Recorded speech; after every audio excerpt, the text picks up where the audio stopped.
Boa noite a todos. Como nosso costume, nós vamos, nesse instante, tentar relaxar, tentar esquecer todos os nossos problemas, todas as nossas aflições, toda a nossa agitação do dia a dia, para que assim facilite a nossa harmonia aqui nessa casa. Sabemos que o conjunto de pensamentos se fortalece quando todos estão ligados no mesmo ideal. Então, para que isso aconteça, é vital, é necessário que a gente esteja todo mundo focado no que nós vamos abordar na noite de hoje, nosso estudo da noite de hoje. Que ele seja pacífico, tranquilo, seja às vezes comovente, tocante, mas que principalmente nos ensine, nos modifique, nos melhore, nos aperfeiçoe. Pedimos a Deus, nosso Pai, que auxilia-nos nesse instante, juntamente com todos os nossos mentores espirituais, nossos queridos irmãos, que compartilham conosco dessa reunião. Que nesse ambiente salutar possamos abordar os temas evangélicos com uma grande profundidade e também uma grande simplicidade, para que todos possam bem compreender, para que todos possam acordar para a realidade da vida, ao que nos compete, aos nossos deveres e também aos direitos que todos teremos, que todos nós temos assegurados pela lei justa de nosso Pai. Que Ele nos abençoe, nos ilumine, nos fortaleça hoje e sempre. Que assim seja. Muito bem, gente. A gente está no finalzinho, do terceiro roteiro desse último capítulo, cujo tema central é a caridade, Então, nós vamos ver hoje duas definições apenas de dois expoentes do cristianismo sobre a máxima caridade, sobre a virtude de caridade. Então vamos começar aqui, nós começamos com Paulo, nesse capítulo, e vamos terminar aqui com Paulo ou Vicente de Paulo. Termina em Paulo do mesmo jeito. Vamos lá. Meus filhos, na máxima, fora da caridade não há salvação, estão contidos os destinos dos homens, na terra e no céu. Tá, vou parar aqui. Não vou mais para frente por enquanto, não. Vou parar só aqui. Fora da caridade não há salvação. Vamos recuar mais um pouquinho. Fora da caridade. Quer dizer, vamos nos excluir desse meio. Nós não temos caridade. Tá? O que é a caridade mesmo? Só para a gente ir conceituando. Caridade é o amor que nós já conquistamos, que nós já temos enraizados em ação, em movimentação. Então basta simplesmente eu ser uma pessoa boa, uma pessoa amável, gentil e ponto. Basta isso? Não. Falta o quê? A atividade.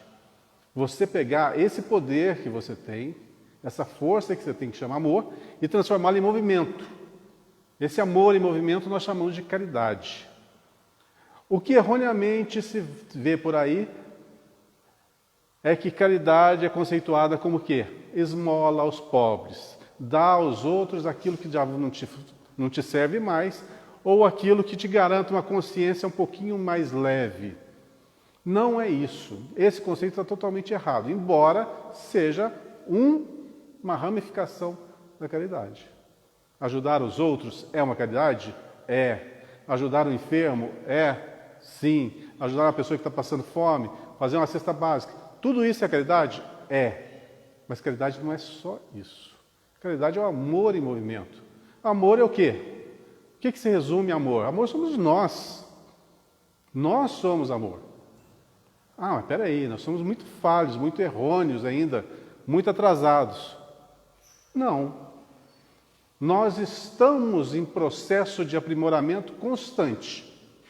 Nascemos simples e ignorantes e estamos adquirindo virtudes com o passar das existências. Logo, eu não posso me classificar de uma pessoa má. Eu posso me classificar de uma pessoa ingênua, uma pessoa ignorante, uma pessoa que ainda não conquistou as virtudes que deveria ter conquistado ou está a caminho disso.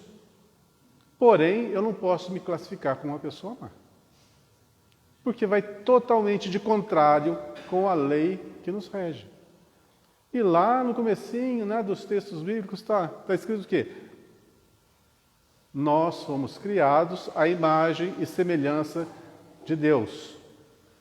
E a gente costuma erroneamente classificar imagem e semelhança é que esse rostinho, esse corpinho, né? Essa é a imagem e semelhança de Deus. Nada disso. A imagem e semelhança de Deus, o que Deus é? Classifica numa palavra Deus. Amor. Nós somos o quê? Essa criatura que por seus méritos vai adquirir essas virtudes. Por seus méritos, não por presente. Por seu esforço, pelo seu suor, pelas suas lágrimas, vai conquistar esse amor. Então, nós somos esse amor. Mas quando nos tornarmos essa centelha viva mesmo, radiante, basta isso? Não, agora eu posso me aposentar. Já fui até onde que tinha que ir. Vou me aposentar. Posso fazer isso? Não. Por quê? Estaria faltando a parte primordial. Não há salvação. Vamos de novo classificar o que seja salvação. Salvação é aquele ponto que você chega, estuda, tira 10, passou de ano, está salvo. É isso? Não.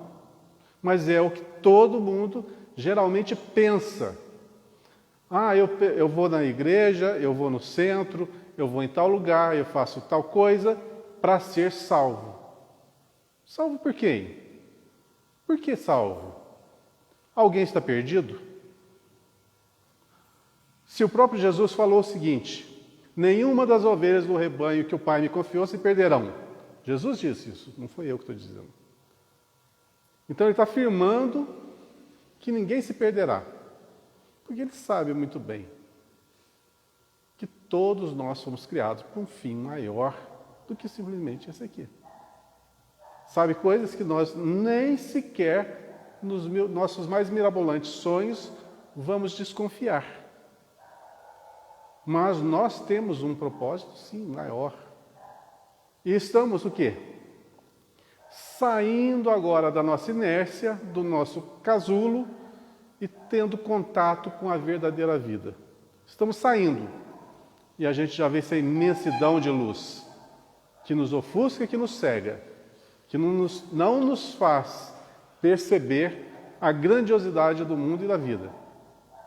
Mas à medida que os nossos olhos se acostumarem a essa luz, nós vamos nos ambientando melhor e nós vamos divisando aquilo que nos espera.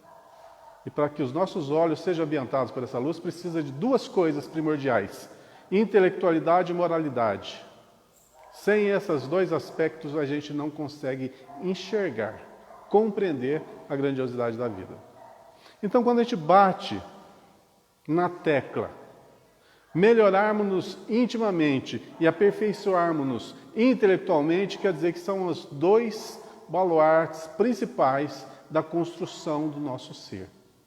A partir daí, vamos ter condições de vislumbrar o que seja a vida verdadeira. Hoje, não. Hoje a gente não tem com essa condição ainda. Ainda. Isso é temporário.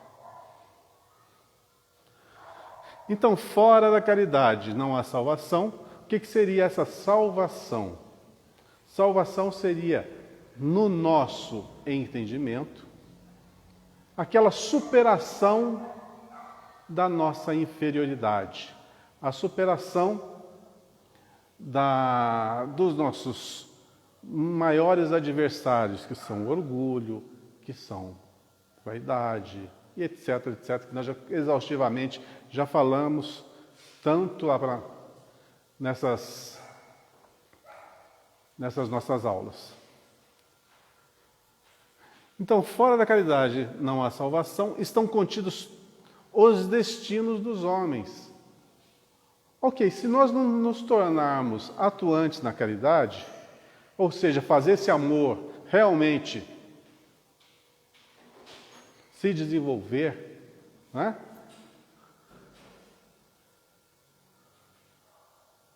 A gente não estará fazendo o nosso papel. Estão contidos os destinos dos homens. Tá? O que tem a ver a caridade com o destino dos homens na terra e no céu? Ok. Qual que é a nossa intenção? Qual que é o fator primordial da nossa vida? É nascer, crescer, alimentar, reproduzir, envelhecer e morrer? Só isso? E ter uma vida assim razoavelmente tranquila? É esse o nosso papel aqui? Não, esse aqui é a nossa escola. Esse aqui é o nosso ambiente de estudo e de trabalho. Ponto.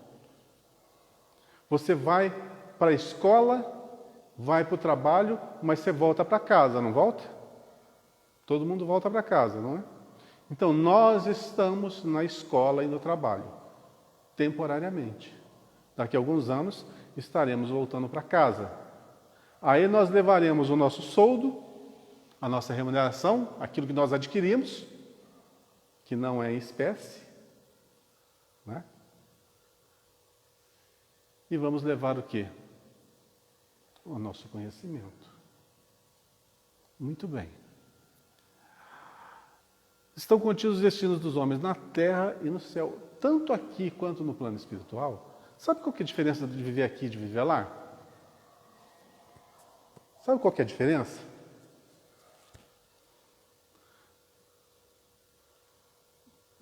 Não estou falando a nível externo, exterior, não. A nível interior. Nós, indivíduos. Sabe qual é a diferença de nós vivemos aqui, no plano físico, e vivemos ali, na outra dimensão, no plano espiritual? Sabe qual que é a diferença? Só. Corpo. Porque a mente é igualzinha. O que você pensa, do jeito que você está pensando aqui agora, você vai pensar do lado de lá. Do jeito que você fala aqui, você vai falar do lado de lá. Do jeito que você reage aqui, você vai reagir do lado de lá. Lembra daquela máxima? A natureza não dá saltos. Não é porque nós desencarnamos, fomos para outra dimensão, que a gente modificou, criou asinhas, criou auréolas. Não. Isso não acontece. Ou seja, então qual que é a diferença de estar vivo, encarnado e desencarnado? Qual que é a diferença? Uma, aqui nós estamos no nosso trabalho, no local da nossa prova ou da nossa expiação, no local que nos incentiva ao desenvolvimento.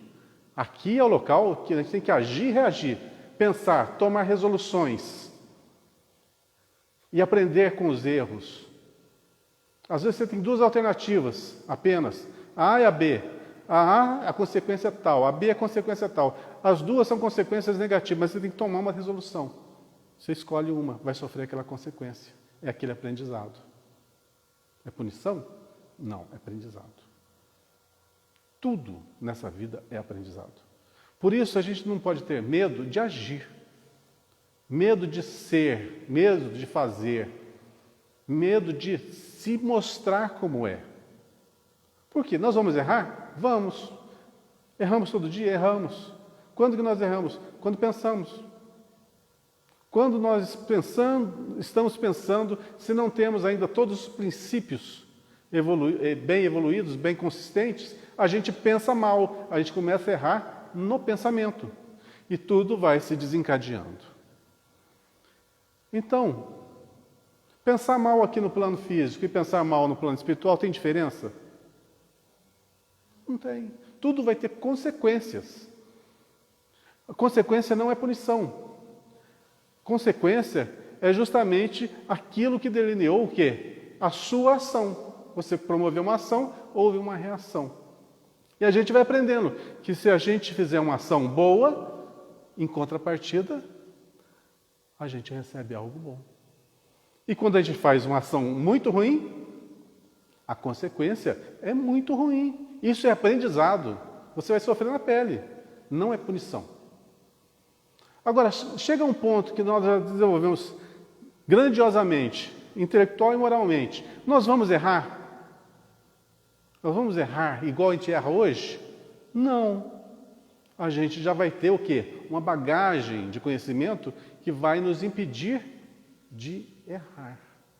A gente vai tomar as resoluções mais certas. É tipo aquela pessoa que já está lá nos seus 70, 80 anos de idade, que já passou por todas as fases. E vem uma criança e pede um conselho. E ele já sabe certinho o que ele tem que falar. Faz assim. Não faça isso.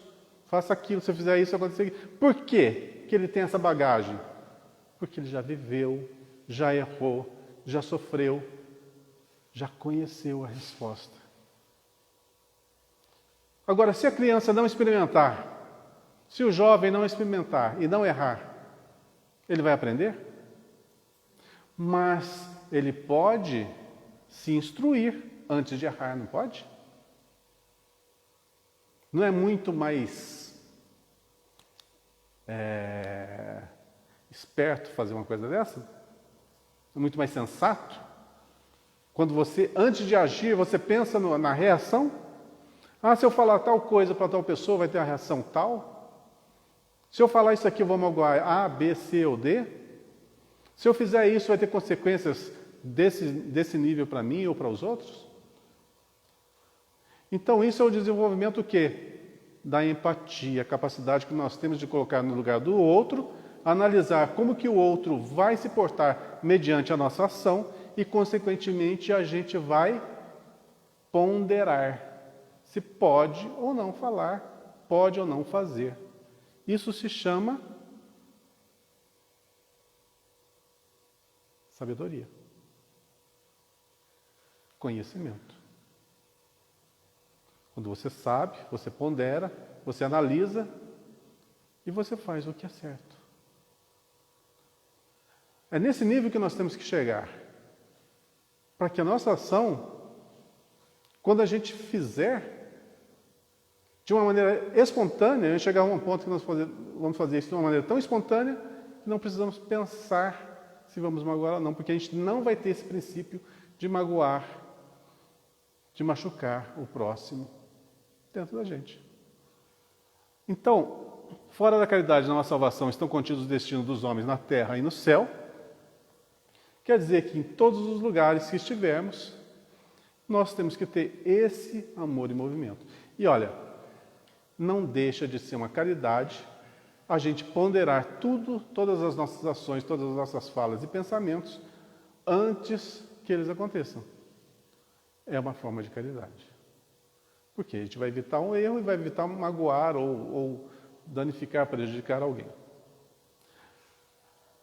Porque à sombra dessa bandeira eles viverão em paz.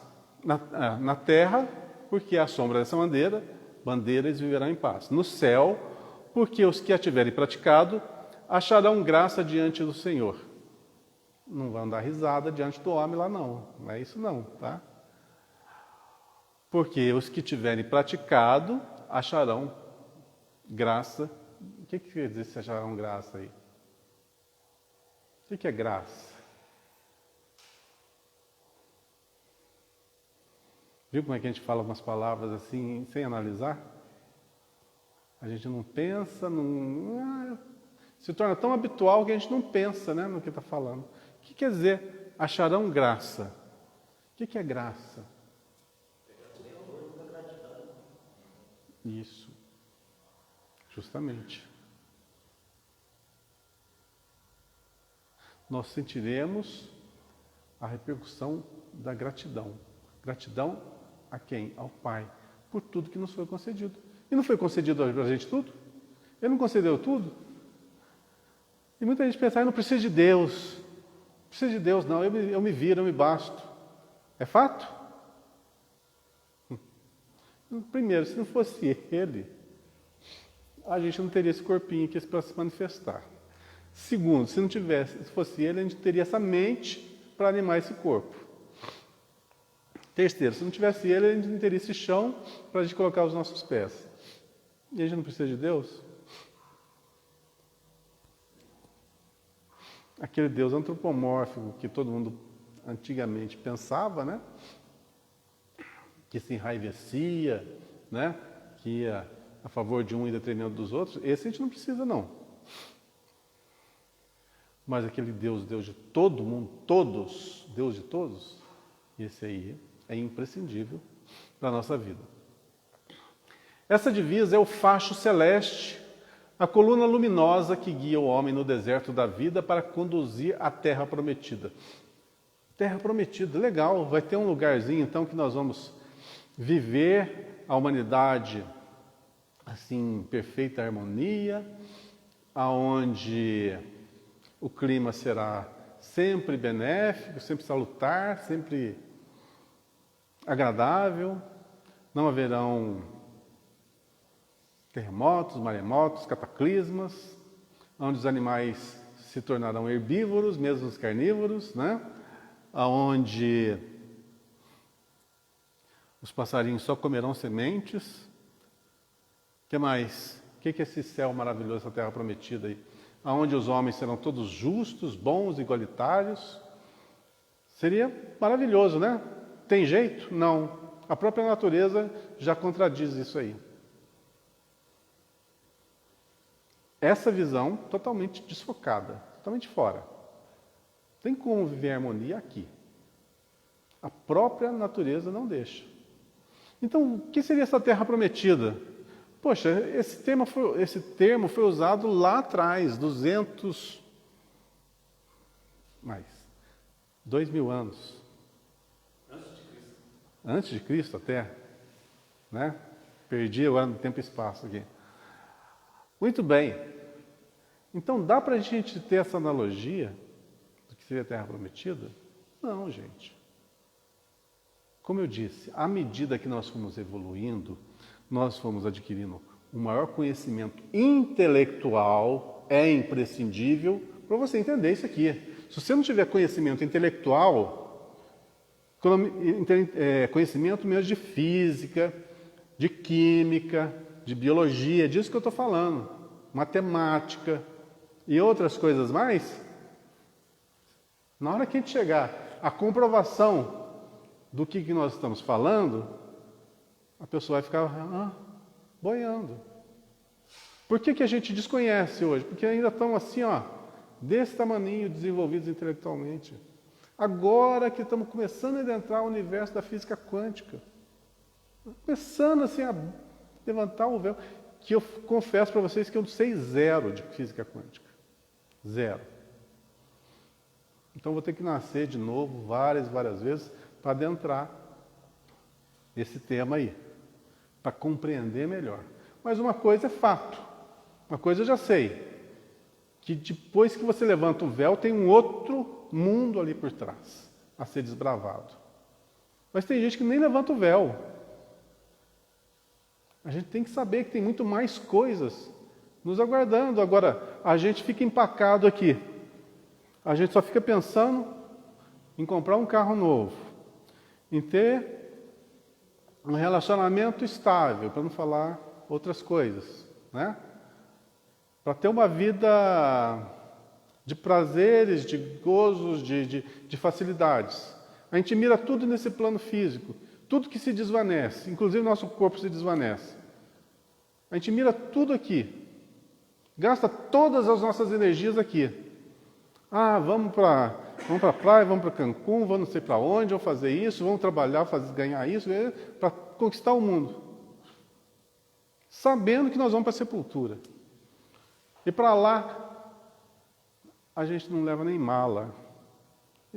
Eu estou ouvindo isso aí desde o pré-primário. Eu ouço essa frase, caixão não tem gaveta. Né? Eu ouço desde as primeiras professoras. E a gente não aprende. Então, o que a gente leva? Gente, lembra do equilíbrio? A gente está no plano físico. A gente tem que viver equilibradamente no plano físico. A gente tem que constituir família? Sim. A gente tem que trabalhar? Sim. Ganhar o nosso sustento? Sim. Tem os nossos deveres? Sim. Tem os nossos direitos? Sim. Isso faz parte da vida. Não estou falando para a gente omitir a parte física. Estou falando que ela não é a razão primordial. Mas viver equilibradamente a parte física e a parte espiritual. Isso é inteligência. Você saber balancear. Porque se isso aqui falta, isso aqui adoece. Isso aqui acaba. E você volta para quê? Você volta ao nada, volta ao zero. Tive todo o tempo do mundo, não usei para nada. Não ganhei nada, tudo que eu fiz eu perdi, todas as amizades se foram, todos os familiares se foram, todos os amores se foram, todos os filhos se foram, tudo se foi. O que restou? Nada. Agora, desse relacionamento no plano físico, vem os afetos, vem as amizades, vem as construções interiores. É isso que nós levamos, mas vivendo aqui, mas totalmente ligado aqui. A parte moral, a parte religiosa, a parte intelectual. Equilibrando, vivemos muito bem. Todos nós podemos ter nosso carro, nossa casa, nossa família, nossos filhos. E isso constitui a nossa felicidade, sim, aqui no plano físico. E é necessário, mas não é tudo. Saibamos equilibrar. Desse equilíbrio vem a felicidade que a gente tanto almeja. Ela brilha no céu como a auréola santa na fronte dos eleitos, e na terra se acha gravada no coração daqueles a quem Jesus dirá: passai à direita, benditos de meu Pai. Reconhecê-los-eis pelo perfume da caridade que espalham em torno de si. Reconhecê-lo-eis pelo perfume da caridade. O que é perfume da caridade? Caridade exala perfume? Não, é uma figura de linguagem. Aqueles que chegaram ao nível de desenvolvimento de transformar o seu amor em ação no bem para o próximo, são aqueles que vão ser escolhidos, salvos. Tanto faz a palavra. São aqueles que fizeram o bom combate e saíram vencedores. A partir daí, terão as suas medalhas. Terão os seus novos postos de trabalho. E assim vai. Talvez saiam de soldados para cabo, para sargento. Mas tem aqueles também que vão ser expulsos do exército. Eternamente? Claro que não. Lógico que não. Mas isso não vem ao caso. Vamos para Vicente de Paulo, que é o último dos destaques ali do cristianismo que falam sobre o tema caridade. Deixa eu ler aqui, você passa, Paulo. Sede bons e caridosos, pois essa é a chave dos céus, chave que tende em vossas mãos. Toda a eterna felicidade se acha contida neste preceito. Amai-vos uns aos outros. A alma não pode elevar-se às altas regiões espirituais, senão pelo devotamento ao próximo, e só encontra consolação e ventura nos arroubos da caridade. Isso é uma afirmativa, tá? Não é uma frase de efeito, não é uma frase bonitinha para a gente guardar, né, na nossa memória sem saber a sua profundidade. Amai-vos uns aos outros. Uns aos outros falou quem? Brancos ou negros? Brasileiros ou europeus? Americanos? Africanos? Falou de etnia? Religião? Uns aos outros, quer dizer, qualquer um. Tá, vamos mais além? Vamos mais além? Só aos seres humanos? Temos que amar também os animais?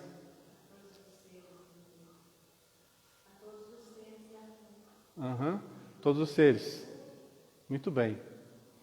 Porque o amor, ele é sempre expansível. Mas amor, nós já bem classificamos o que é, né? Não é aquele estado de contemplação que você fica sentindo aquela coisa gostosinha no peito, assim, amando todo mundo. Não é isso. Tá? Não classifiquemos amor como isso. Amor é o quê? É a parte fundamental de que nós somos constituídos. É a maior força que nós carregamos em nosso espírito.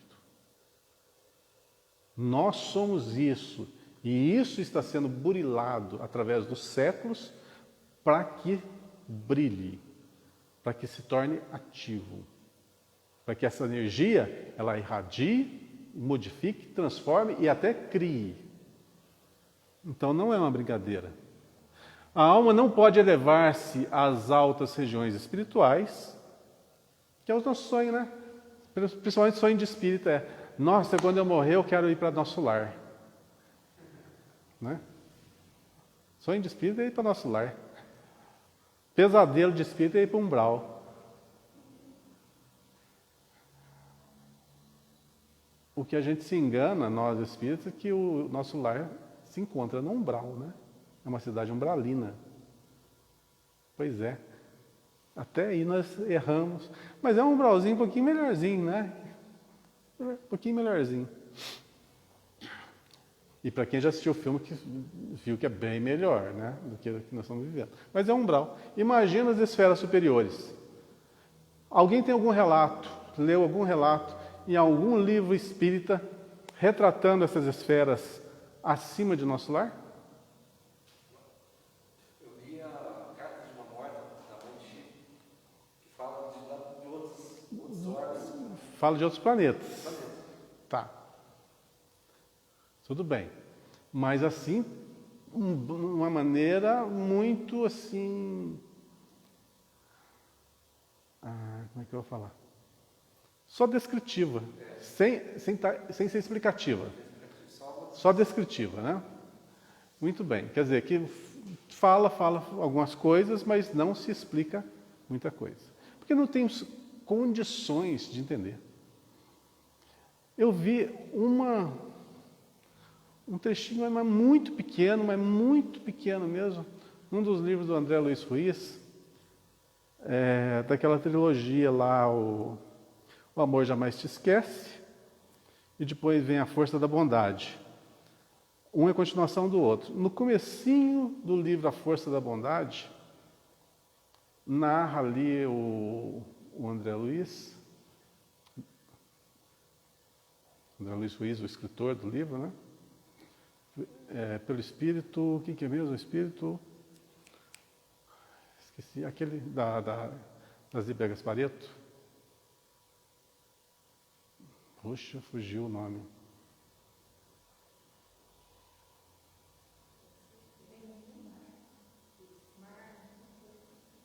Esqueci. Também não importa. Vamos fugir do contexto. Uma hora eu lembro. O André Luiz Ruiz, pelo Espírito... Fugiu.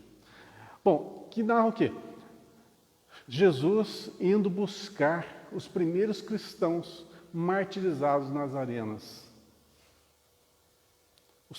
Aqueles primeiros cristãos que morreram nas arenas, que estavam sendo descritos ali nos livros, ele foi buscar pessoalmente, um a um, e conduzi-os para uma esfera que a gente não sabe onde é. No livro tem a descrição, assim, bem pálidazinha. Mas pela descrição pálida você já não consegue entender direito como que é o lugar, de tão diferente que é. E narra ali o momento que todos eles vão para lá adormecidos, logicamente, e ali Jesus desperta um a um. Para quem nunca leu esse livro, essa trilogia, aconselho, porque é uma das melhores que eu já li. O Amor Jamais Te Esquece, tem na nossa biblioteca. A Força da Bondade tem na biblioteca, e o terceiro, que é Sob as Mãos da Misericórdia, que também tem na nossa biblioteca. Esses 3 livros. Magníficos. Magníficos. Todos eles. Mas não dá tempo de eu dar uma resenha de todos eles aqui, né? Mas é uma coisa assim fantástica. A alma não pode elevar-se às altas regiões espirituais, senão pelo devotamento ao próximo, e só encontra consolação e ventura nos arroubos da caridade. Ou seja, pegando como gancho esse livro, esses primeiros mártires, esses primeiros cristãos, foram para esse lugar, foram para essa região mais alta. Então vamos dizer assim, a gente não sabe o contexto de cada um, o dossiê de cada um, né? Suas vidas, seus karmas, etc. Mas a gente sabe que eles cumpriram uma grande missão e também expiaram algumas culpas aí naquelas arenas. Porque nenhum sangue de um justo jamais se derramou nessa terra. Então, achar que todos os cristãos que morreram nas arenas, foram martirizados, foram incendiados, foram esfaqueados, foram humilhados, de toda sorte, de todo jeito, eles eram culpados. Tá? Eles tinham esse karma, tinham essa mancha a ser limpada. E limparam. Ou vocês acham que todos os apóstolos que estavam com Cristo eram todos santos? Não, eram pessoas comuns. Pessoas que tiveram seus erros lá no passado. E quando a gente estuda um pouco a biografia de cada um, nas suas vidas regressas, vocês vão ver lá que tinham assassinos lá no meio. Pessoas que mandavam degolar. E foram degolados. Então a lei é justa. Porque se não fosse justa, sábia, correta, não seria Deus que teria criado. A lei que nos segue é justa. E se hoje uma lágrima nossa é vertida, pode ter certeza que é uma mácula que nós estamos expurgando.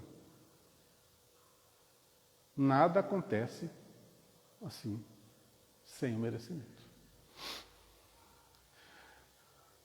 Então, voltando aqui, só encontra consolação e ventura nos arroubos da caridade. Ou seja, quando você começa a praticar, começa a colocar o amor em movimento, aí sim vem a sensação daquilo que nós realmente somos.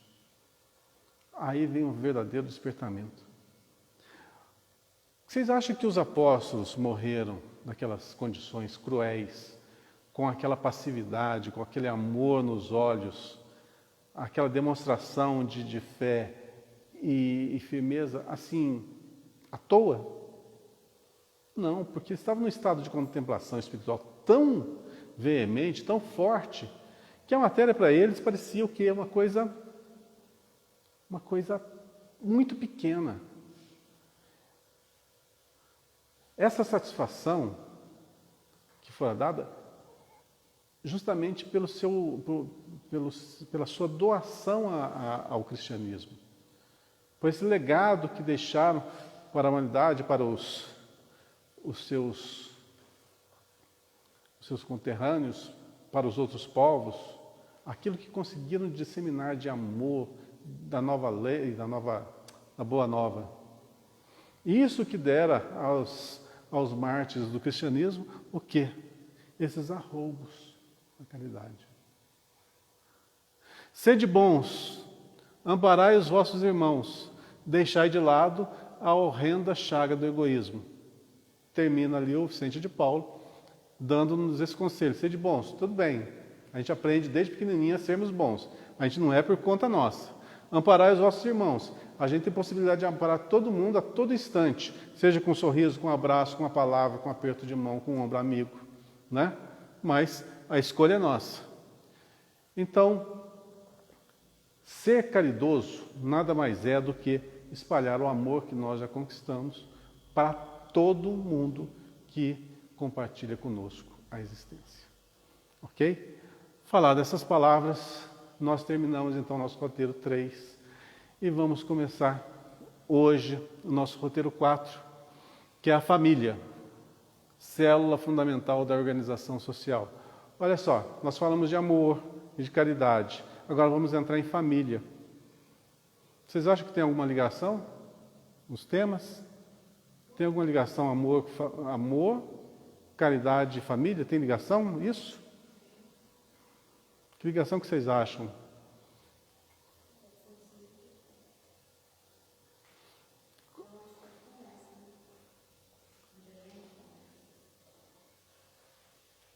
Onde começa? Com a máscara às vezes eu não entendo o que fala. Tá?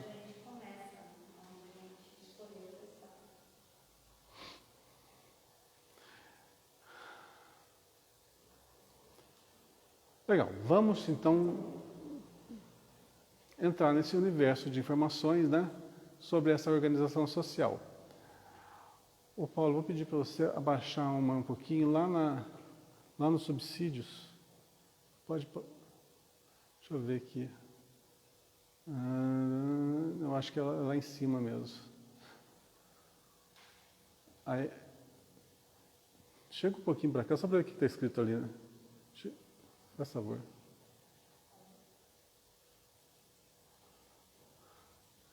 Ideias principais. Agora vai descendo, Paulo, faz favor. Só vai descendo. Aí, subsídios. Vamos começar daí, tá?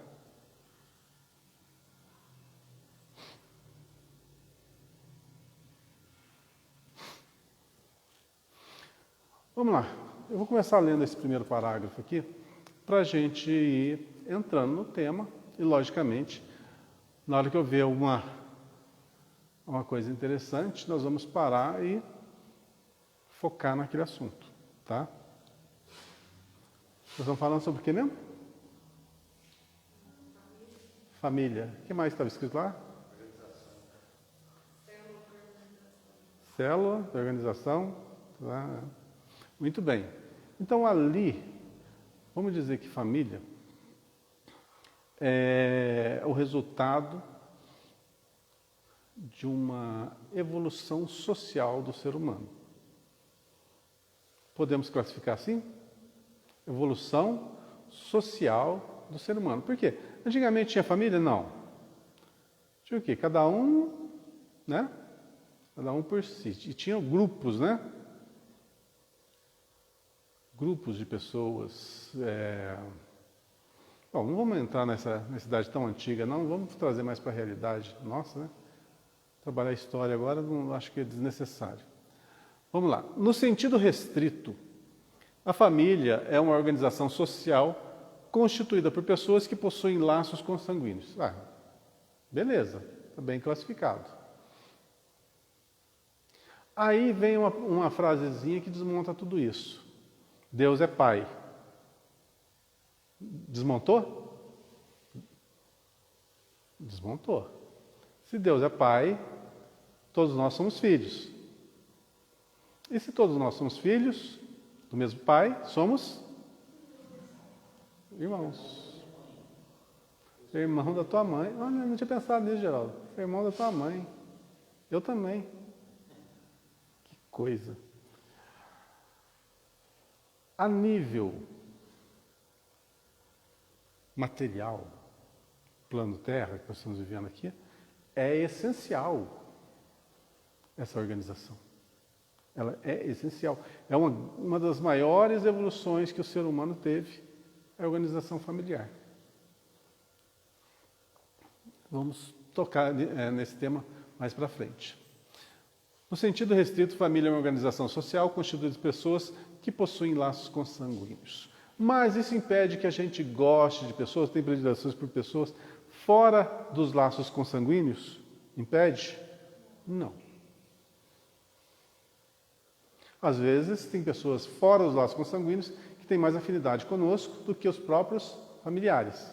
Eu acho que em todas as famílias, todo mundo tem algo assim. O que explica isso? Que nós temos ligações já pré-existentes com essas pessoas. Alguma afinidade. Nem que seja uma afinidade vibratória. O que eu quero dizer com afinidade vibratória? Vamos supor que eu não tenha nenhuma relação com essa pessoa em encarnações anteriores. Zero. Mas a gente vibra na mesma frequência. Vai ter afinidade? Vai. Vai sim. Porque tudo nesse universo é o quê? Vibração. Nós somos energia, não somos? Uhum. Se eu me aproximar de qualquer um de vocês, eu consigo passar a minha vibração, não consigo? E quanto mais sensitiva for a pessoa, mais ela capta essa vibração, não capta? Tanto é que no passe magnético, que é ministrado aqui no centro, nada mais é do que uma doação de quê? Dessas energias. Simplesmente isso. A gente põe pessoas ruins para dar passe? Por quê? Porque em vez de ajudar, vai atrapalhar, né? Pois é. Então, para a gente ajudar, a gente tem que estar bem? Tem. E para a gente ter que estar bem, a gente tem que fazer a primeira caridade para nós mesmos? Vocês concordam com isso?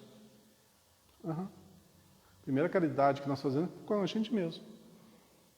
E como pode ser essa primeira caridade? Legal. Vou cuidar de mim, certo? Então, o cuidado comigo é uma caridade para comigo. Então, vou ter cuidado com quem eu me relaciono, o que eu penso, o que eu falo, o que eu vejo, o que eu assisto. Ou seja, todas as minhas ações têm que ser muito bem vistoriadas, supervisionadas. É uma caridade que eu estou fazendo para comigo. Bom, seguindo aqui, no sentido amplo, abrange o conjunto de pessoas unidas por convicções ou interesses, independentemente da existência de ligações ancestrais. Concordam?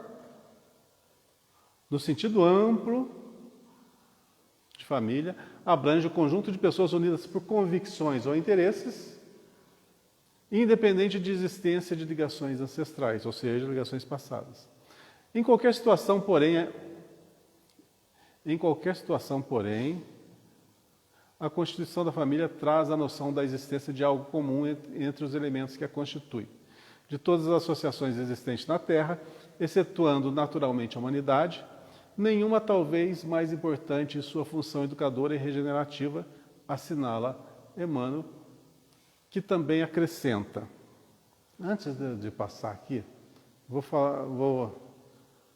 quando o texto é um pouquinho explicativo, um pouquinho cansativo, eu gosto de dar uma desviadinha dele, para que a atenção nossa não saia do que nós estamos falando e vá para outro lugar. Que é muito fácil fugir o nosso pensamento, principalmente quando a matéria fica um pouquinho chata, né? Nós estamos falando de família. O conceito de família, socialmente falando, para cada um tem um peso. Tem pessoas que nem ligam para os laços familiares. Tem povos que as ligações são mais frágeis. E tem povos aqui na Terra que as ligações são muito fortes.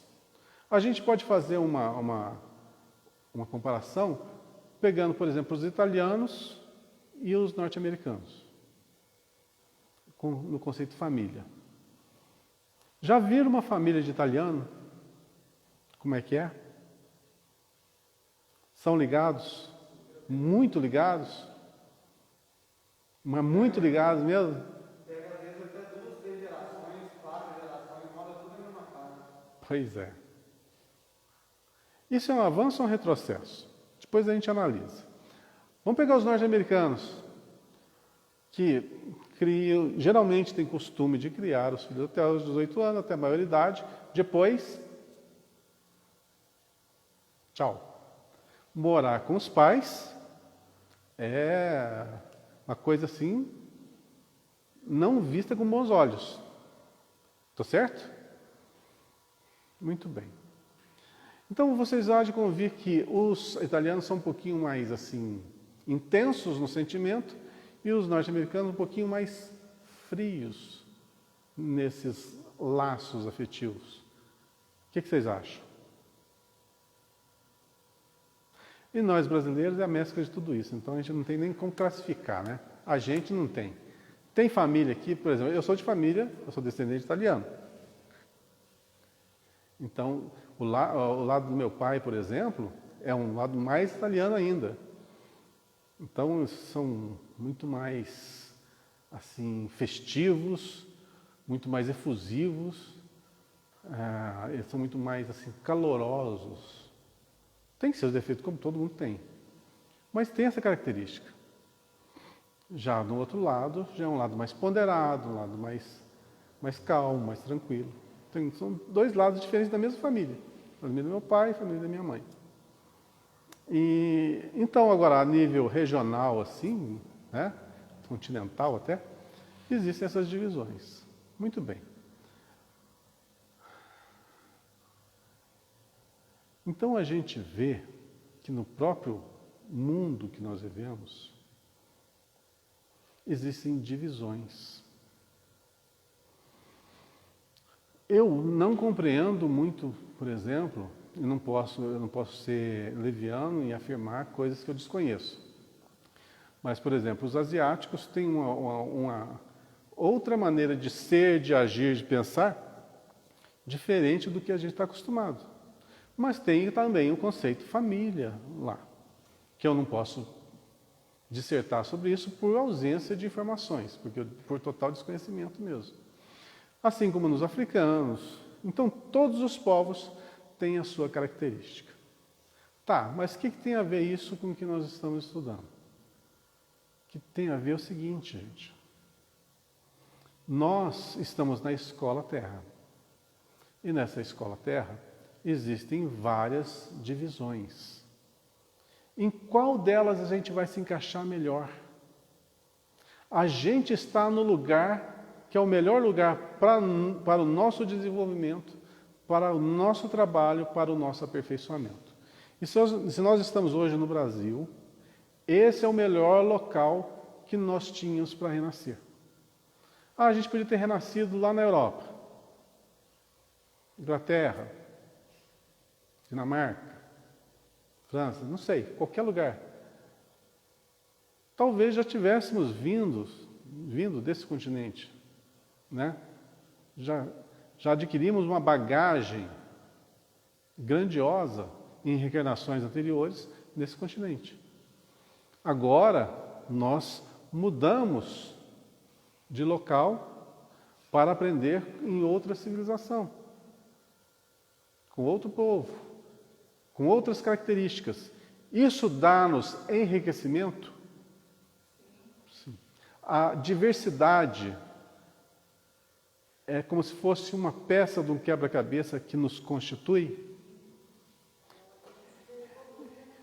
Então, quer dizer que a gente poderia ter nascido já lá no Japão, lá na Mongólia, lá na África do Sul, lá na Austrália. Poderíamos ter já reencarnados nesses locais e hoje estamos aqui? Sim. O Brasil é muito novinho, né? E nós somos bem mais velhinhos que o nosso Brasil. Então, com certeza, nós já trazemos uma bagagem desses outros povos. E hoje nós somos o quê? O resultado da mescla de todo aprendizado em todas essas regiões. Nós somos resultados de uma vivência muito grande e o contato com culturas, hoje totalmente diferentes da nossa, mas que são as bases de cada um de nós. A base moral do que a gente é constituído hoje é o resultado de milhares de reencarnações. Então, se a gente já reencarnou em vários povos, vários locais diferentes, quem que é a nossa família?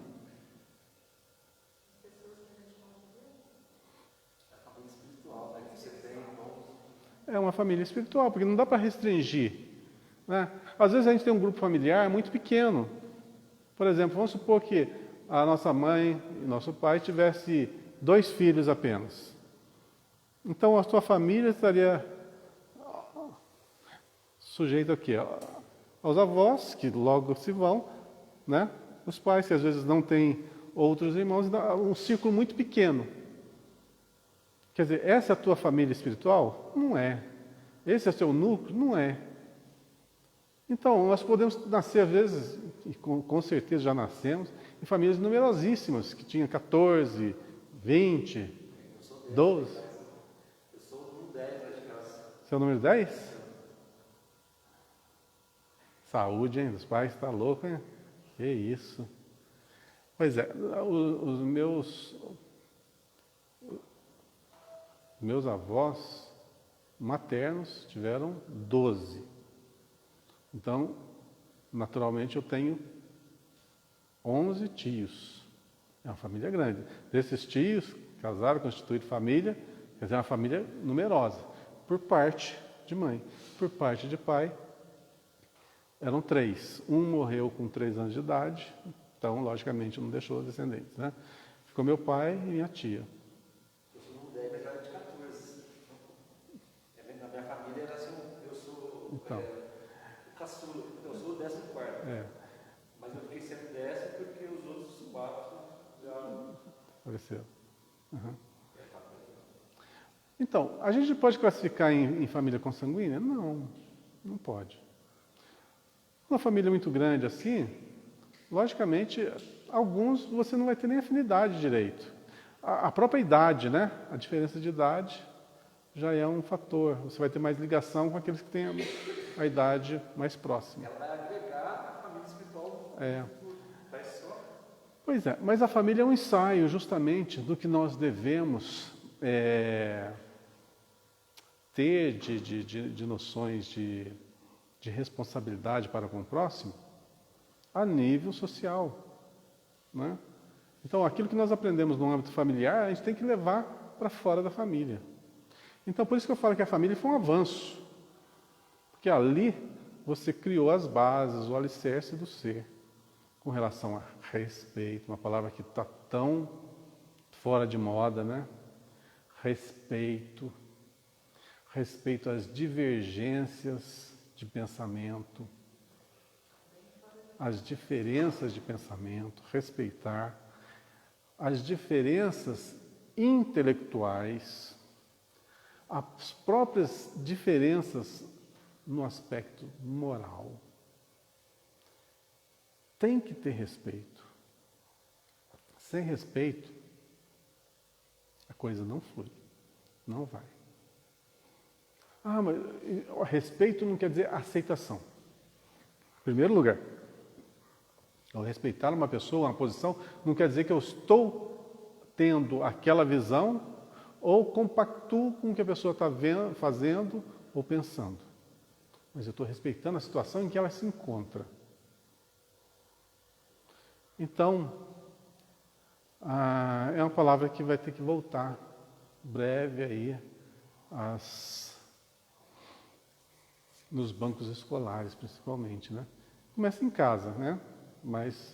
E depois vai para os bancos escolares também, para que a nova sociedade seja um pouquinho mais empática. Porque hoje, vou falar uma coisa para vocês, literalmente nós estamos no olho do furacão.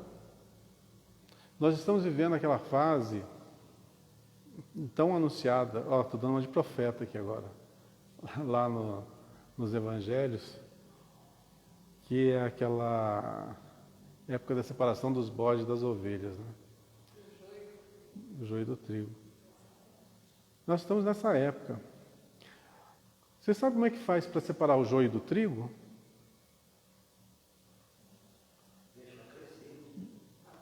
Deixa crescer.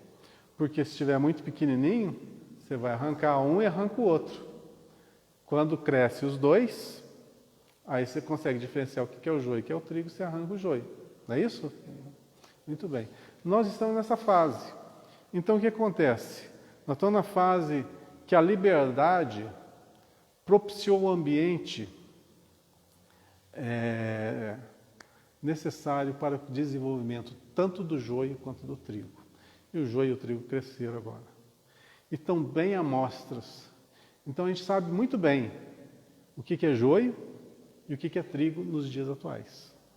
A gente sabe muito bem.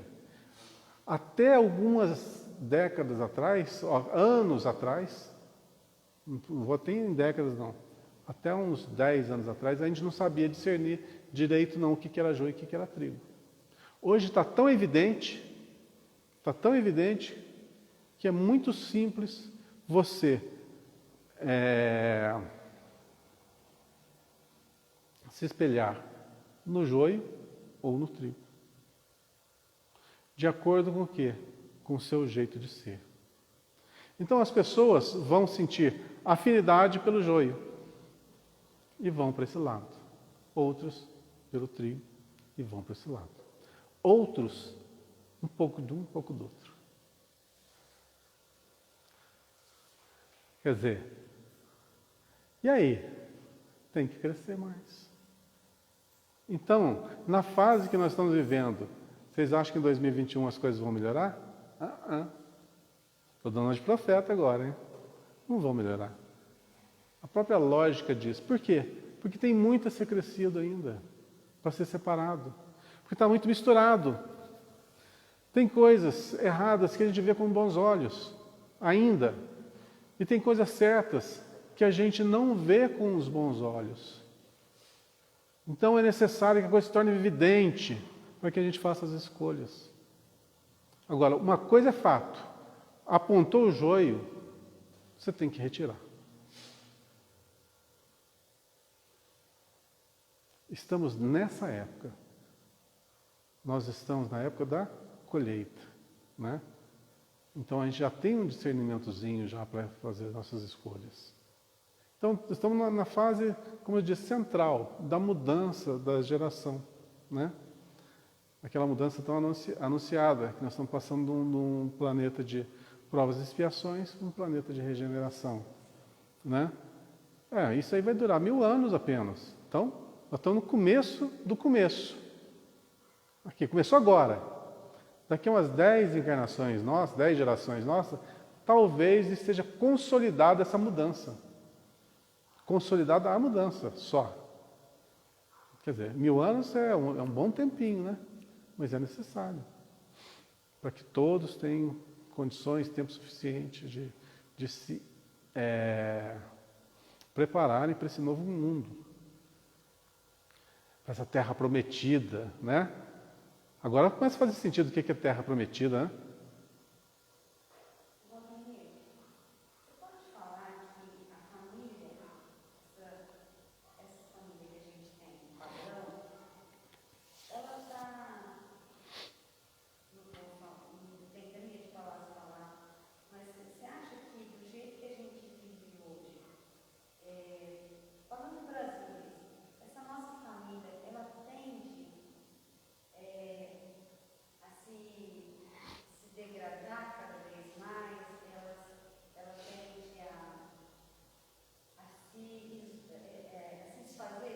De jeito nenhum. Isso é contrário à lei. Contrário à lei que nos rege. Nós temos uma lei de evolução. Tá? A lei de evolução quer dizer o quê? Vai sempre aperfeiçoar, nunca deteriorar. Essa falsa impressão que está dando é justamente porque são os tempos que nós estamos vivendo. Esse tempo de maior liberdade, as pessoas têm mais condições de escolher. Se for analisar bem, recua aí 40 anos no tempo, divórcio, separação era uma palavra mal vista. Uma pessoa separada era uma pessoa mal vista pela sociedade.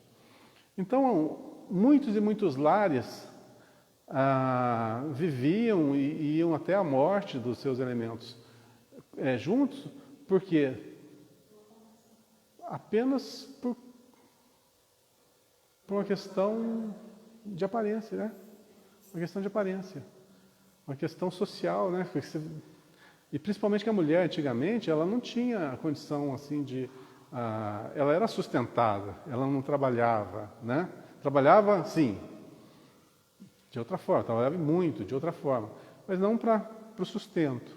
Então, para ela ficar sozinha com os filhos, cuidar, era muito difícil. Para o homem não.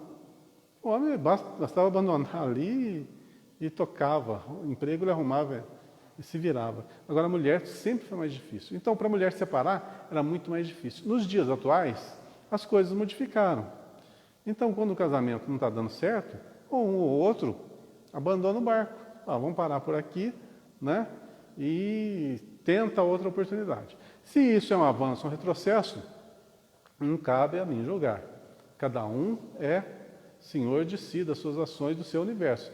Eu não posso falar da vida de ninguém, das escolhas de ninguém, né?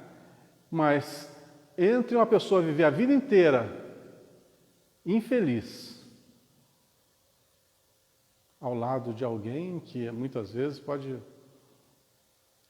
a trata pior que cachorro, né? A trata ou trata, porque hoje em dia são os dois lados, né? Então, eu acho que uma nova oportunidade, ser muito mais assim inteligente do que viver uma coisa que, não sei, existem óticas diferentes sobre esse aspecto. Tem pessoas que defendem o casamento até o final, né? E não que tem que ir até o final. E são posições que, como eu disse, eu nunca generalizo nada. Eu não falo nem que tem que ser A, nem que tem que ser B. Cada um toma a sua resolução. Nós temos essa capacidade, nós temos esse direito de escolher as decisões, tomar as decisões. E como nós temos o direito de tomar as decisões, nós temos a obrigação de arcar com as consequências das atitudes tomadas, das resoluções tomadas. E isso me dá me dá uma segurança de alegar que nem tanto uma coisa, nem tanto outra. A gente não pode ser radical.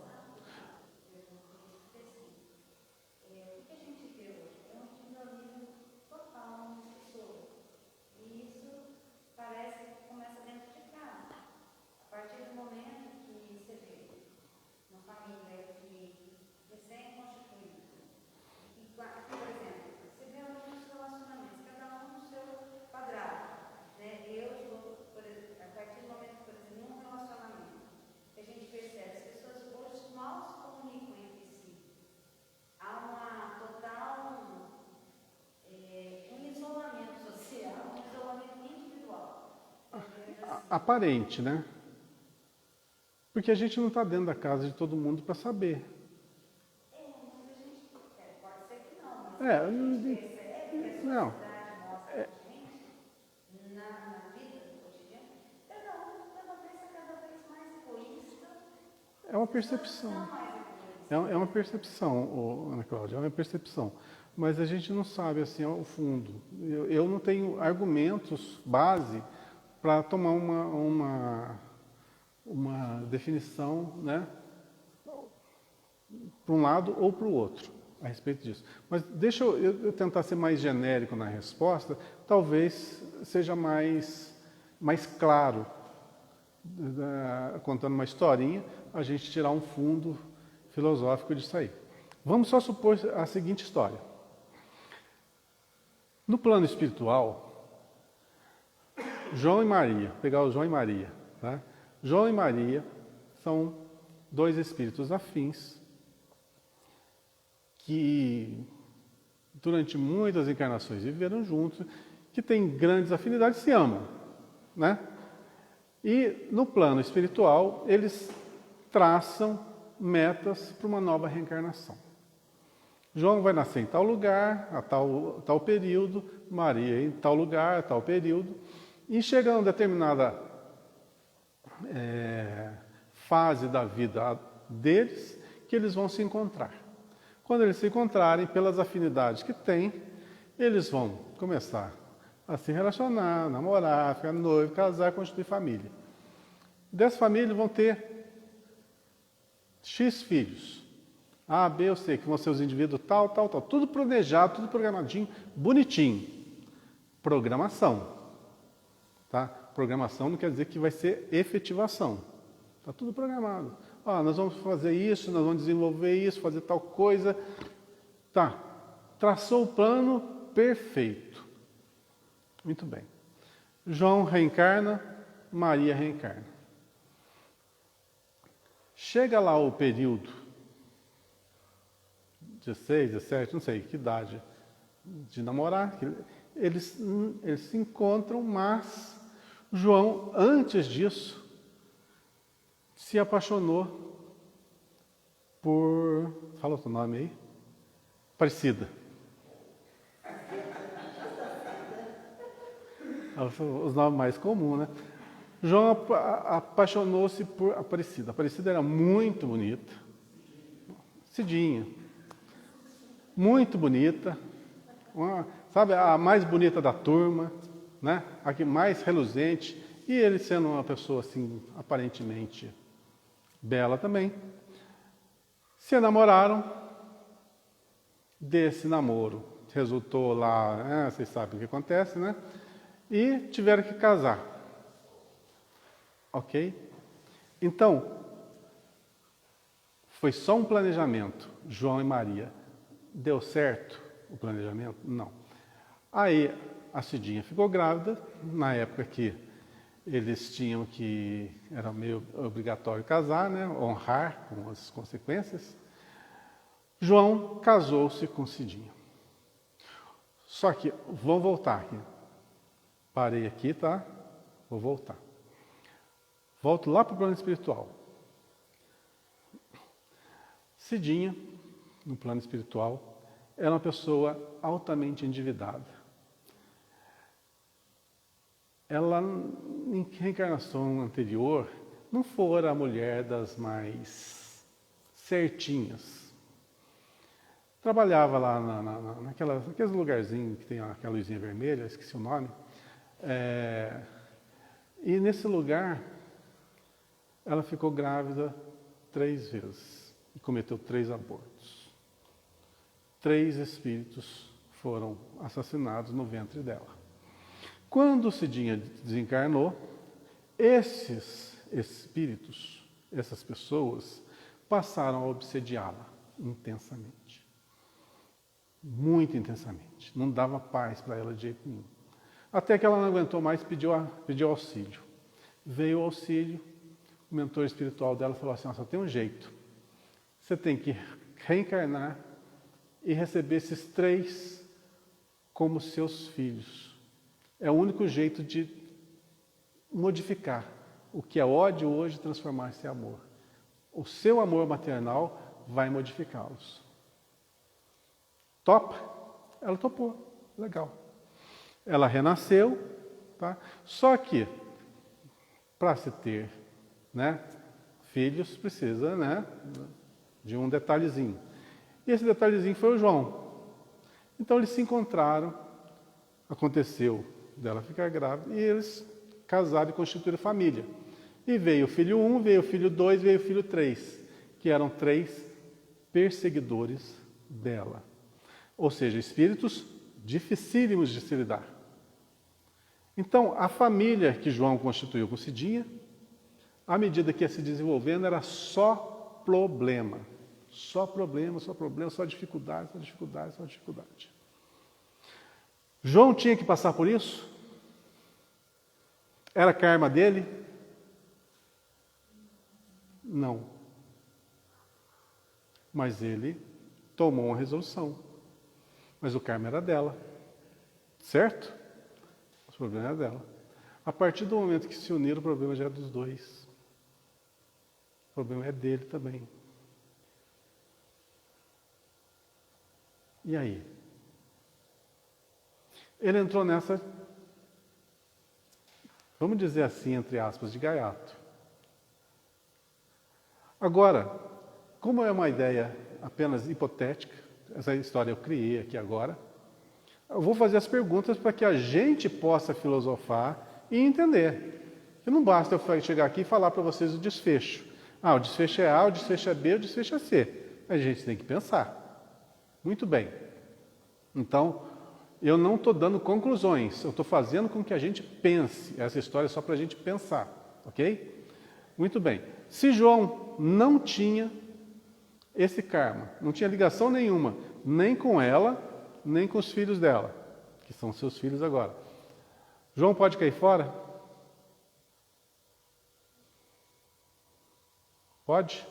Vocês acham que pode? Pode? Pode? Não, vamos fazer o seguinte. Vamos fazer por votação. É sim ou não? Então, todo mundo tem que levantar o braço ou não. Quem acha que pode? Só para eu saber. 1, 2, 3, 4, 5, 6, 7, 8. Logicamente, os outros acham que não pode. Vejo que nós estamos divididos nas opções, né? Ninguém aqui de nós é mau. Nós temos visões diferentes. Eu tenho, logicamente, que respeitar a visão de quem levantou a mão. Eu tenho que respeitar a visão de quem não levantou a mão. Mas uma coisa vocês têm que concordar comigo. Tanto quem levantou a mão quanto quem não levantou a mão tem que esmiuçar muito bem o seu pensamento para se embasar nessa resposta. Concorda? Tem que analisar todos os ângulos. Tá certo que agora não dá para se fazer isso. Então a gente falou o que a gente achou, mas a gente tem que ver todos os ângulos. Então nós vamos ouvir agora as explicações de quem levantou a mão e nós vamos ouvir as explicações de quem não levantou a mão. Ok? Então quem levantou a mão, me explique por que João pode cair fora desse casamento. O livre-arbítrio dele tem que ser respeitado. Tá, o que mais? Em relação à questão em si, ele foi colocado numa prova que talvez ele não tenha pedido essa aprovação. Tá. Talvez sim, talvez não, mas Certo. ele não tenha pedido, ele pode ter o direito de recusar a aprovação. Tá bom.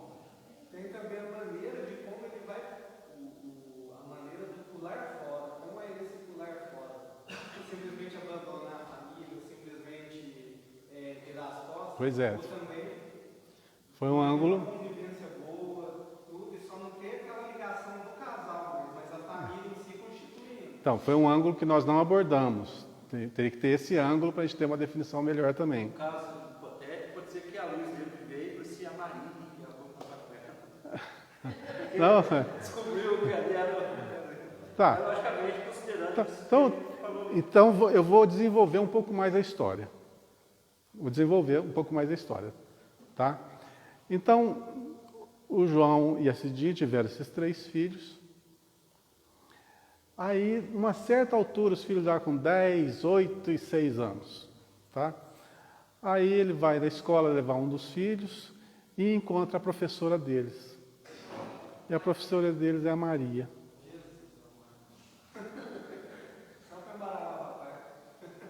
Aí, na hora que bate o olho, você sabe como é que é esse negócio de afinidade, né? Ah, é papum. Então, na hora que bateu, os dois se reencontraram ali, bateu toda aquela bagagem já anterior. Muito bem, tudo isso veio à tona. Aí o João parou e sentou assim, falou, nossa, como eu sou infeliz no meu casamento. Meus filhos não me respeitam, minha mulher não gosta de mim, tudo que eu faço está ruim, é insuficiente, é insatisfação geral. Aí encontra naquela mulher aquilo que ele sempre buscou. Agora, a partir daí, o que vocês acham que o João tem que fazer? João abandona a família e vai ficar com Maria? Ou João persiste junto à família e esquece Maria? Maria vai ser uma amiga e ele vai viver o resto da vida com Cidinha infeliz. A moral do João nessa encarnação, para a gente ter noção, se ele é uma pessoa igual a nós. Igual a nós. Não muito boa, não muito ruim. É uma pessoa normal. Com seus erros e defeitos. Com seus erros e acertos, né? Seus defeitos e suas virtudes. E aí? Pois é. Então vamos analisar os 2 ângulos.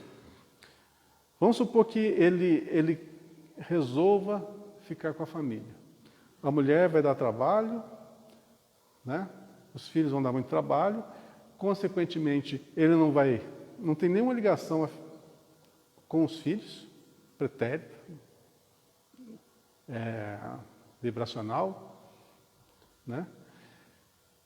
Não tem com a esposa também, e principalmente que enquanto está tudo bonitinho, belezinha, né?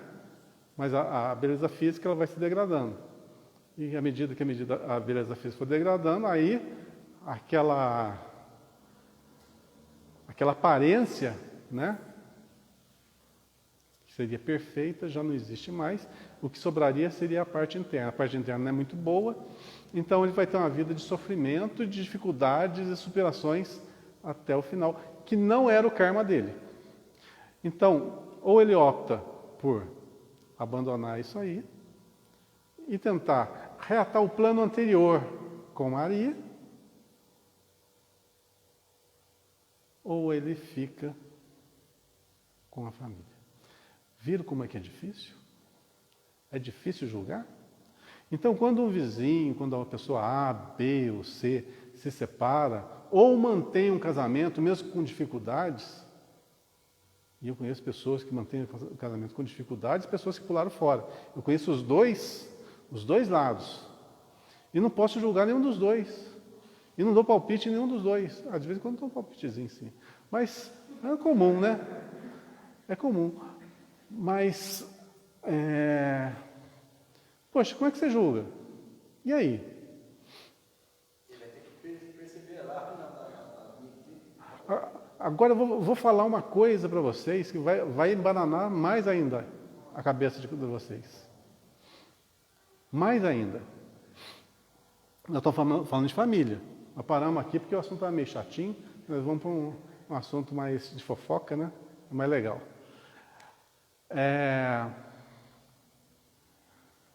Maria faz parte da família espiritual de João.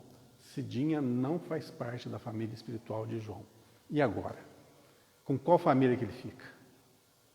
A família espiritual é eterna, o amor já foi consagrado por uma capa, agora ali é provisório. Ele vai retornar para a Tudo bem, quem tem uma visão espiritualista consegue ver isso aí, mas são todos católicos nessa época. Não tem essa visão. Eu estou dificultando.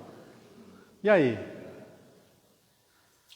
Então, acho que a gente não acha nada. É o livre-arbítrio dele e aquele momento é dele. Ele pode fazer a opção de cuidar dos filhos, mesmo não abdicando de um amor, ou cuidar dos filhos e ficar com o amor. Viu como que... Viu como é que são escolhas? A vida nos dá escolhas. E você escolhe, você tem que arcar com as consequências. Vamos supor, que a Laís falou, vamos supor que ele opte por ficar com Maria. Tudo bem. Desfez aquele relacionamento, mas ele tem o quê? Ele tem os filhos. Ele tem uma responsabilidade social, não tem? Tem que arcar. Faz parte das leis humanas. Tem que arcar. Então, se ele der todo o amparo que lhe for possível e ficar com ela, algumas pessoas vão falar assim, mas o casamento é para sempre. O que Deus uniu, o homem não separa. Não tem essa história? Tem. Pois é, por isso que vem aquela historinha assim, ó. Vamos entender, porque só o conhecimento liberta. Se eu falar essa frasezinha e pôr um ponto final aí, perdeu o sentido tudo. Então, eu vou voltar à palestra até que o Daniel fez semana retrasada. Ele tocou sobre esse assunto. Ele falou o seguinte, o que Deus uniu, o homem não separa. Fato, concordo plenamente. Mas o que Deus uniu chama-se amor. Não foi o casamento que uniu. Não foi uma assinatura que uniu. Não foi uma convenção humana que uniu dois seres. Foi o amor. O amor é aquilo que une as pessoas e nada, nem a morte separa. Então, o que Deus uniu, nada separa. Então, partindo dessa ideia, eu acho, cada um toma a sua ideia, amadurece a sua ideia, eu vou falar a minha, tá? Se o João separa e tenta ficar com Maria e constituir a sua felicidade, o seu planejamento que ele desconhece, agora já desconhece esse planejamento, mas ele opta por isso, eu dou o maior apoio para ele. Mas, se o João optar por ficar com a família e cuidar dos filhos, com toda dificuldade, abrindo mão da sua felicidade tentando levar a felicidade aos seus filhos ou à sua esposa atual, eu dou o maior apoio para ele também. Conclusão, o problema é do João, o problema não é meu.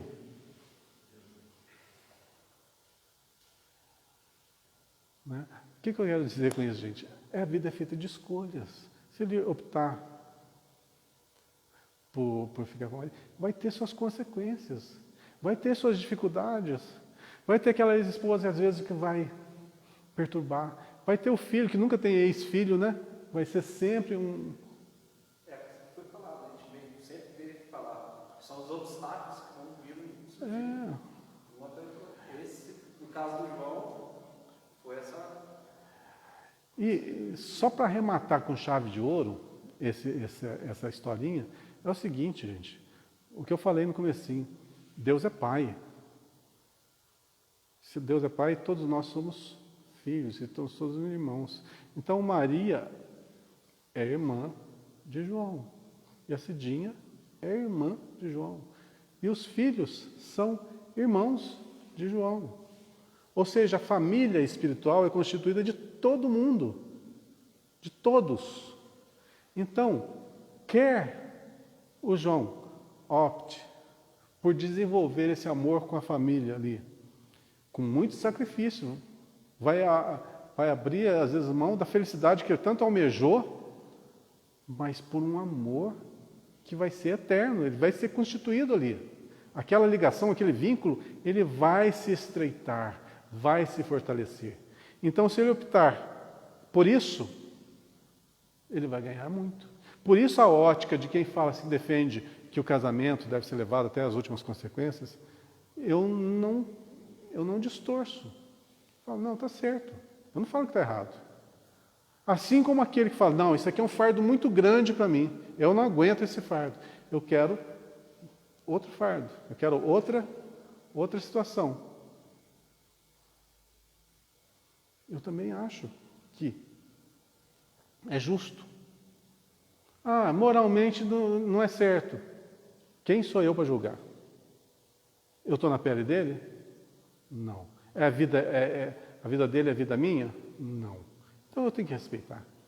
Ele vai ter, logicamente, como eu falei, as suas dificuldades. Não vai ter? Vai ter. Isso vai fortalecê-lo, não vai? Vai. A vida pode ter muitos caminhos, mas o lugar de chegada é um só. Quem vai delinear o caminho somos nós. E às vezes a gente afasta e vai semeando espinhos aqui, ó. Depois volta, pisando em todos os espinhos, até voltar para o caminho normal.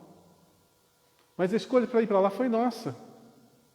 A gente aprendeu, esses espinhos vão fazer com que nunca mais a gente queira que esses espinhos nos espetem. E a gente não erra mais. Isso chama-se experiência. A experiência foi dada por quê? Pela vivência. Sem viver, só na teoria, não dá. É insuficiente. A teoria é insuficiente para nos tornar pessoas maduras. É necessária a prática. Então, escolher faz parte da vida. Só para arrematar. Aquelas pessoas que escolheram o mundo das drogas. É um mundo legalzinho? Não. Vai ter consequências? Vai. Vai ter consequências sociais? Vai. Vai ter endividamento na área afetiva junto aos familiares? Vai. Vai ter consequências perispirituais? Vai. Vai ter problemas em futuros corpos que eles haverão de revestir, né? Vestir em encarnações posteriores? Vai. Mas esses são os espinhos que ele mesmo plantou. Então volta pelo caminho, colhendo as dificuldades que ele mesmo semeou, mas ele volta para o caminho. Então a gente não precisa se preocupar tanto, a gente tem que fazer a nossa parte, com aqueles que se perderam ou que estão indo para o caminho A ou B. Você faça o seu melhor por eles. Se você tiver alguma coisa que compartilhar, compartilhe o seu melhor. Dê os melhores conselhos, seja amigo em todas as horas, nas horas boas e nas horas ruins. Seja o ombro amigo para sustentar aquele que escolheu a pior escolha, mas seja amigo. Isso chama-se caridade. Isso faz parte da família espiritual de que nós nos constituímos. E só nos chamaremos de irmãos quando respeitarmos indefinidamente todas as opiniões, todas as escolhas dos nossos semelhantes. Bom, fiz um pequeno adendo aqui sobre família, só para livrar desse primeiro parágrafo que eu achei meio chatinho, né?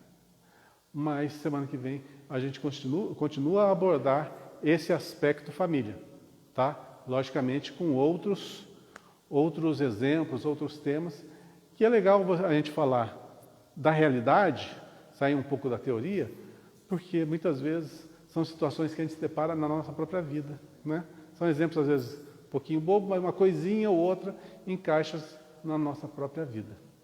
Gente, boa semana para vocês, tudo de bom, passou rapidinho, né?